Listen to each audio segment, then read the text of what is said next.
ፈንቅል ኤሪ ሚዲያ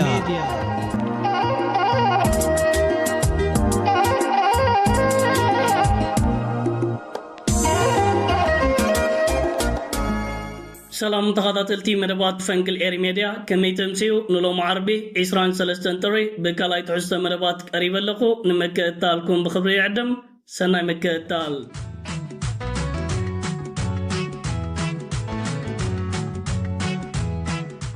كبرى تخاطلتي باتي كدامين ريا قداس زعبامس انفلم اوشت مريت كلل تقراين إيتيبيان ناغفا أصفع في حيركب كمزلو حاد ناغفا شومون تبر الناتي شرفة اوشت مريت كلل تقراي ناغفا نبر عبليلو ابد تفلالي نقرات ينكساغس كمزلو نزحالف كل توارح زتفلالي حبريتا نمحبراوي مراقبيتات كزرقاح تخاطاتيلنان تعزيمنا نيرنا لومي بوغن حوعاتن قزياو محدار كلل تقراين نزو قداي تملكت ملاش توايبو يركبالو ازو بعال سلطان ناي حوعاتن قزياو محدار كلل تقراين ازو زقرب زولو كنز عينت ترقاقامي حبريتا مسارتن شبت انزيب الله حاسوتات مخانو دحر متكاس بدحريت بوليتيكاوي دفيتن حوا اجندان كنزلوون تغيسون قليتون يركبالو بيجيتاچو ردان ጻድቃን እንትምራሕ ስምረት ዝተባሃለ ፖለቲካ ውድብ ዝሓለፈ 4 መዓልታት ኣብ ዝተፍላለያ ከተማታት ናይ ትግራይ ብርጠፊኡ ናቕፋ መሳርሒ ኮይኑ ይርከብ ከምዘሎ ሓደ ናቕፋ 8 ብር እናተሸርፈ ካብ ትግራይ ነዳድን ካልኦት ኣለኽቲ ነገራትን ናብ ኤርትራ ይግዕዝ ስለዘሎ ኣብ ዝተፍላለየ ከተማታት ናይ ትግራይ ዋጋ ኣለኽቲ ነገራት ንሰማይ ከም ዳዕረገ ፌደራል መንግስቲ ኢትዮጵያ ነዙክነታት ቦቶት ኣብ ትሕቲ ቁጥጥር ከእትዎን ተዘኪሉ ናፋ ናብ ካልኦት ዓበይቲ ከተማታት ናይ ትግራይን ክሳብ ክልል ኣምሓራ ክሰጋገር ተኽእሎታት ከም ዘለዎ ክስታት ከቕርብ ተኸታቲልናን ተዓዚምና ነርና እዚ በዓል ስልጣን ናይ ሕወሓትን ግዝያዊ ምሕዳር ክልል ትግራይን ግን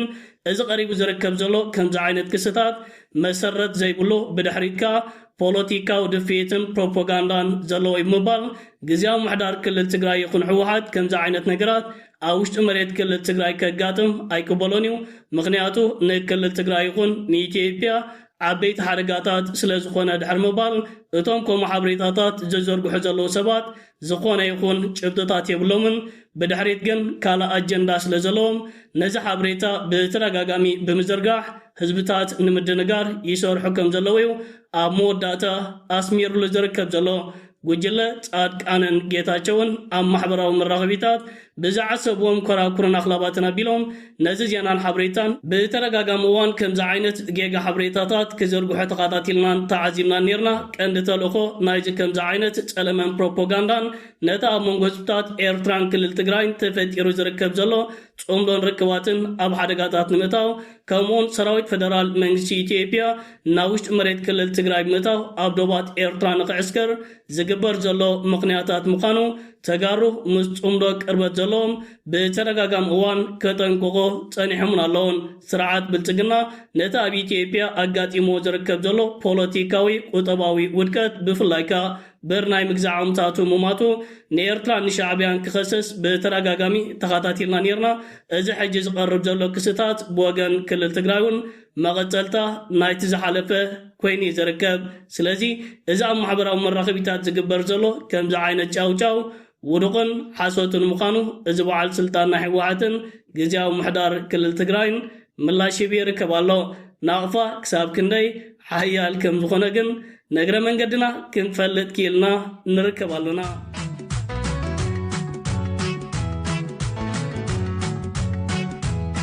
كبرى تغطلتي نابتي كالاي نوري أقداس زعبامس نسجر بغطتا مستازيرغت هاجر إيتيبيا زت تحازو قينو لومي بوغن كينيا ني إيتيبيا ويان زي شاغل حادث ابتابن حبريتان تزرقح يركبالو بمسرة زي تزرقح يركب زل حبريتا ماكلاي بانك نا إيتيبيا نساتهم بهراو بانك زبلو ቀጻልነቱ ኣብ ሓደጋታት ወዲቕ ይርከባሎ ቀንዲ ምኽንያት ናይዝኻ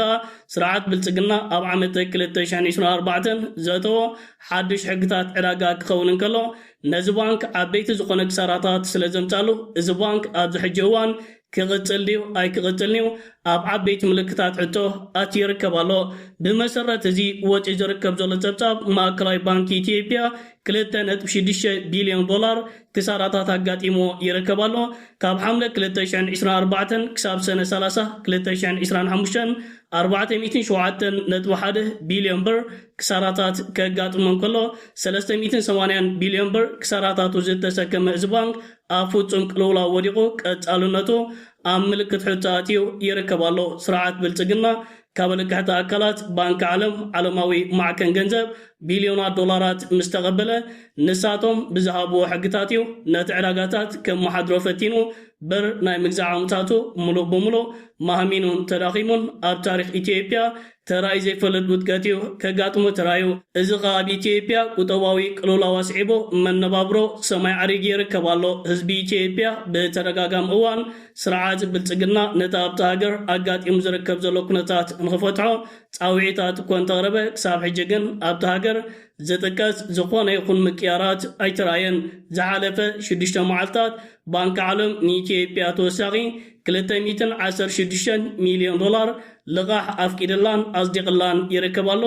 እታ ኣቐዲማ ዘተቐበለቶ ቢልዮናት ዶላራት ነዚ ሃገር ዋላ ሓንቲ ነገር ክሰርሓላ ዘይካለ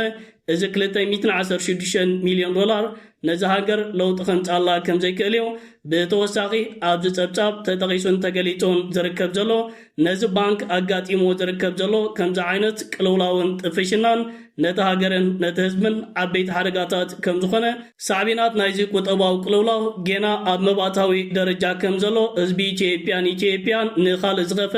ማሕበረ ቁጠባዊ ቅልውላው ክዳለዉ ከም ዘለዎምን ኣብ መወዳእታ እዚ መጽናዕታዊ ጽሑፍ መተሓሳሰብ ቅሪቢ ይርከባሎ ስርዓት ብልጽግና ኢትዮጵያ ተዓብላ ትብልጽጋላ እናበለ ንህዝብታት ዓለምን ኢትዮጵያን ንምድንጋር ጎደናታት ኣዲስ ኣበባ ዘብለጭልጭ መብራህቲ ብምግባር ከደናገር ፈቲን እዩ እታ ሓቅታት ግን ኢትዮጵያ ብላዕሊ ተብረቕርቕ ብውሽጣ ግን ዓዘቕቲ ኮይና ትርከብ ዘላ ብልጽግና ኣጋጢሞ ዝርከብ ዘሎ ቁጠባዊ ቅልውላው መዋጽኦ ሲኢኑሉ ዝርከብ ዘሎ ኣለቃሕቲ ኣካላት ባንክ ዓለምን ዓለማዊ ማዕከን ገንዘብን ንኢትዮጵያ ዝሃብዋ ቢልዮናት ዶላራት ኣብ ቁጠባ ዝኾነ ይኹን መምሕያሽ ከምጽ ኣይካለን እኳ ደኣ ካብቲ ዝነበረቶ መመሊሳ ናብ ዝኸፉ ዓዘቕቲ ተኣቱላ ቱርክን ከምኡውን ስዑድ ዓረብን ንስርዓት ብልጽግና ኣለቂሐንዎ ዝነበራ ሚልዮናት ዶላራት ንኽመልሰለኑን ጸጥታት እናገብራሉ ይርከብ ኣለዋ ስርዓት ብልጽግና ኣብ ዝኸፉ ሓደጋታት ወዲቑ ይርከብ ኣሎ ህዝቢ ኢትዮጵያ እዚ ሕጂ ኣጋጢሞ ዝርከብ ዘሎ ማሕበረ ቁጠባውን ፖለቲካውን ኩነታት መባእታዊ ከም ዝኾነ ካልእ ዝኸፉ ሓደጋታትን ቅልውላውን ኣብቲ ሃገር ክመጽእ ከም ዝኽእል ሎም ቦግዒ መርድእ ተነጊሩ ይርከብ ኣሎ ኢትዮጵያን ስርዓት ብልጽግናን ድሮናትን ካልኦት ጦራትን ካብ ዝተፈላለዩ ሃገራት ብልቓሕ ክጓርቱ ቁጠብኦምካ ኣብ ከምዚ ዓይነት ሓደጋታት እዩ ሰጢሙ ዝርከብ ኢትዮጵያን ብሄራዊ ባንክ ናይቲ ሃገርን ቀጻልነቶም እንታይ ክኸውን እዩ ፍሽኽ እናበልና ክንከታተሎ ኢና ክቡራት ተኸታተልቲ ፈንቅል ኤር ሜድያ ንሎም ምሸት ኣዳልየ ዝነበርኩ ክልተ እዋናውን ኣገደስትን ዜናታት እዚ ክትከታተሉ ተናዕኩም እዩ ዝመስል ነይሩ ጽባሕ ብካል መደባት ክሳብ እንራኸብ ሰላም ወሰናይ ኣብ ዘለኹሞ ብሩኽ ምሸት ደቅሬ